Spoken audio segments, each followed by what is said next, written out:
What's going on, you guys? It's Artoria here, and welcome back to my channel. I am so sorry. I'm so sorry that I have not posted in a hot minute, but things have been schmizzy. Things have been busy. Things have been chaotic, especially over the holidays. So I hope you guys had a wonderful Christmas. Happy New Year, and welcome back to this channel in the year of 2024, where the hair is chopped and I got poofy sleeves. Look at those sleeves, poofy. I like the poof. We're going to watch a little bit of the Sleep Token interview that came out. Mind you, I believe this is the only interview that they have ever done in the history of ever. I don't know if they did anything before they debuted when they were first starting out. I'm not really too sure of the history of Sleep Token. I'm just a recent fan this past year. So gird your loins. Let's get prepared. This interview, how long is this interview? This is 53 minutes long. Another thing I want to just touch on very briefly is that a lot of people were saying how much I pause. That is just what I do. That's what I do during videos. I want to be able to soak in the experience. I want to comment on things, make the experience not only more immersive for myself, but immersive for you guys who are watching and, you know, kind of joining me on a first time journey or me rewatching something that I really love. So if you don't like it, watch someone else. I don't know what else to tell you. It's my channel, my rules. Oh.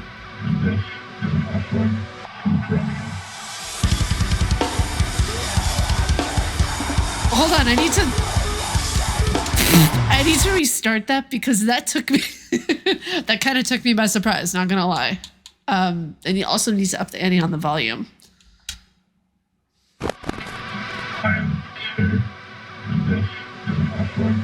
Oh man, he's such an incredible drummer though. I love his drumming so much.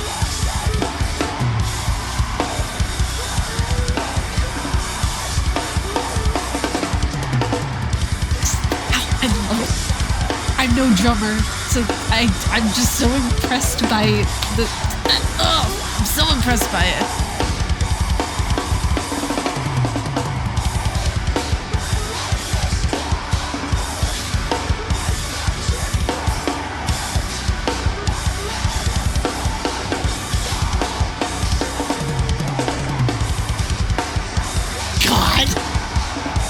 So talented.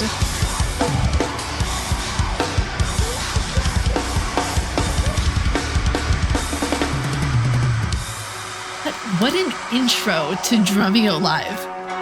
That's really sick, actually. Well, to all of you out there watching, this is going to be a really special Drumeo Live feature because this is the first recorded video interview that any member of Sleep Token has ever done. I was right. We're honored that Tu has decided to do this with us. So welcome here. Thanks for tuning in. And for any of you who don't know who Tu is, he's a founding member and the drummer for the anonymous band Sleep Token. And they just put out a brand new album this year called Take Me Back to Eden, which is one of my personal favorite albums of this year of 2023. And I highly recommend you go check it out because it's unreal and Tu's playing is incredible. We're gonna get into it. We're gonna be talking about Tu's drumming. We're gonna be talking about some Sleep Token songs, and Tu's gonna be playing a bunch of tracks. Let's get right into it. Here we go.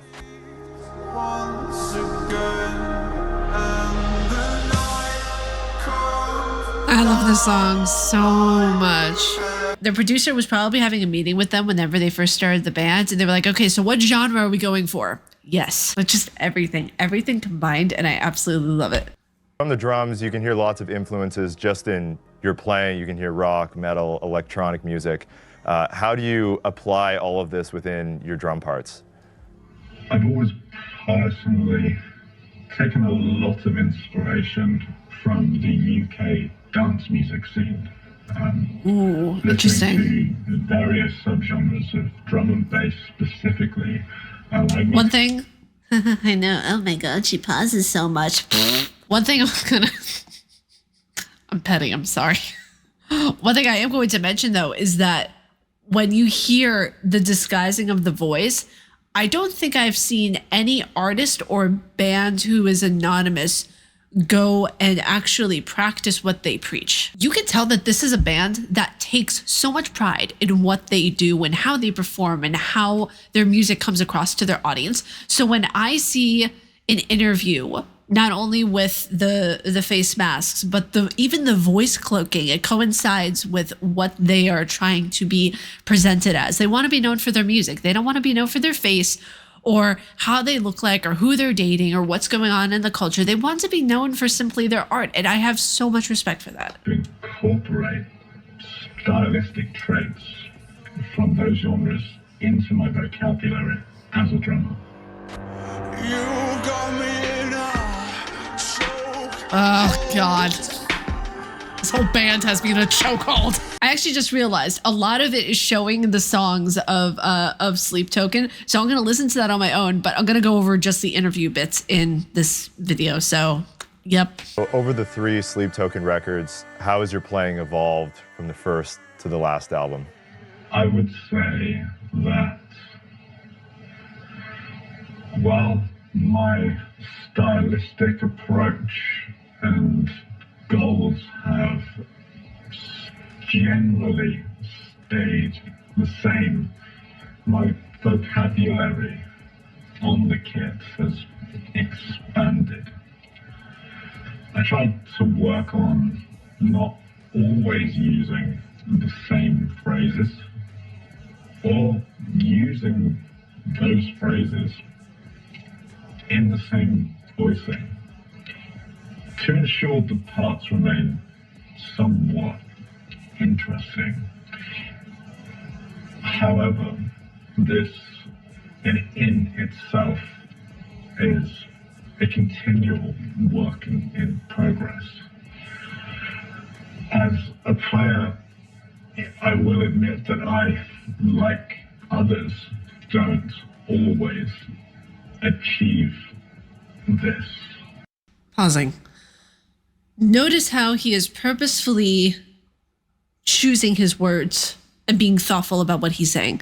In interviews, I've noticed a lot of the time, the person who is being interviewed will talk fast, either out of nerves or because they, let's be honest, want to get the interview over and done with. And because so many artists do so many interviews, they're not really going to care as much. It's difficult to hear, but it's true. They're not really going to care about the interview. In turn, the fans aren't really going to care because they notice that the artist isn't caring. And what happens is you get bands like Sleep Token who don't do interviews at all. This is the first interview in 3 albums that they have done. Therefore, you're going to have answers that are more thought out, more thought-provoking, and more rich in meaning to them, therefore carrying over to their fans. So, but to me, that is very, very much all parts of the journey itself. As I mentioned, I'm also a big fan of R&B and pop, which has worked its way into my playing. I grew up primarily playing metal, so the next obvious step for me was to blend these other styles in amongst heavier playing to add versatility to my drum parts. So when you're developing your drum parts for the albums, are you just coming up with those yourself before the rest of the song is built, or are you hearing the other instrument parts first and then basing your parts off of that? Most, if not all of the time, I try to pay close attention to the vocals and figure out any specific syllables that can benefit from accents on the kit. I sometimes use the vocal line as a guide of sorts to... That is so interesting because most bands that I've talked to, and most of the time when I was recording, I used to record vocals, it would be over top of a beat. They're doing this in a kind of Frankenstein way of where you have the vocals and then he's kind of matching that beat up to the vocals and the accents that are being done. That's actually really, really cool. I like that a lot. Dance in between what's being sung to filling in those gaps, if you will. Typically speaking, songs don't start from a particular drum part. although this isn't necessarily deliberate. Another element I look for when writing are any specific syncopation that the drums must match. This could be a pattern on the guitar, a breakdown of sorts, something electronic. But I feel this takes away a lot of the guesswork when initially writing parts and provides me with a clearer idea of the song in question. Oh, I like that. That is really awesome. So around the kit, you can see you're using lots of different linear stickings and sticking patterns. What are some of the ones that you would say define your drumming? I've always been a big Eric Moore fan and gospel drummers in general. Oh, nice. But I've taken a lot of influence from a couple of Eric's licks, find their way into my playing. As an example, I use an 8-note linear phrase, which is played as right, left, kick, right, left, kick.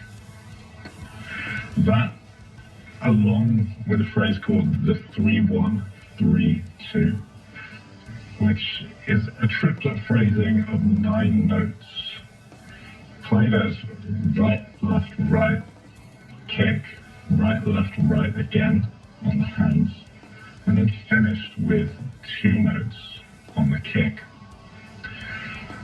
What I It would be particularly like- it's so simple for him. My brain is going like, okay, 1 + 1 equals banana on the roof. That's what drumming is like for me, because when I tried to drum for the first time, I felt like my brain just stopped working for a second. I looked at the drum kit and I was like, what do I do? About this phrasing is that it's 3 notes short of resolving itself. So, as a drummer, you're forced to be creative with those last 3 notes. And Interesting. Okay, I get it. the phrasing in any way you see fit. Man. I'm a big fan of the standard paradiddle. Oh. I use this as a chop starter, often as I feel it's an organic way to prepare the listener for a slightly busier section within the drums themselves. Interesting. Oh, Alkaline, come on. Let's talk about. So when you're performing live with Sleep Token, do you try to stay true to the record, or are you actually taking quite a few creative liberties in the live set? I would say that most of the parts that I tend to play in a live setting vary drastically to what was tracked on the record itself. I've always wondered that, actually. This happens for a number of reasons. Sometimes when I have more time to sit with a finished track while rehearsing for a tour, I can look at it through a different lens and subsequently come up with a more interesting variation live. Ooh, interesting. On the other hand, these things can happen more naturally and take on a different feel or sticking due to simply playing a certain song for long periods of time across touring. There are, of course, certain parts in each song that must remain true to the original. This could be a syncopated guitar part, or even an electronic part on the pads that serves more of a supporting role within the song. I love how seriously he takes what he does in Sleep Token. Very seldom do you see artists nowadays, unfortunately, take what they do and take their job seriously as a musician. It's unfortunate because music is such a universal language amongst people to communicate sadness, happiness, a whole host of emotions. Two takes his job so seriously, it shows, and it's absolutely beautiful to see. So who are some of your favorite drummers who have influenced your playing over the years? When I first started playing, I, like many others in my generation, were heavily into drummers such as Joey Jordison, Matt from the band Mudvayne, as well as the more extreme speed players such as Derek Roddy. Oh gosh, yeah. I love Timmy Beckton so much. I just gotta leave it. I gotta leave it on for a second.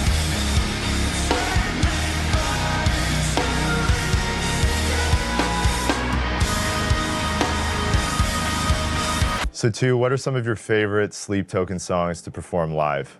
I've always enjoyed playing a song from our first record entitled Sundining. Oh! The parts in that song have always felt very interactive to me, very fun to play while maintaining a fair deal of variance across the song itself. In regards to any newer material, I enjoy playing a track called The Summoning. Ah, that's such a good song. Due to the live edition of a drum solo that gives me a little more creative freedom, as well as its challenging feel. Well, that's going to conclude this stream with Two from Sleep Token. Two, thank you for being here and sharing your insights into Sleep Token's music. And with that, we're going to close with some final pieces of music from Sleep Token, and I'll leave this one to Two. Take care, everyone. I never heard this song before.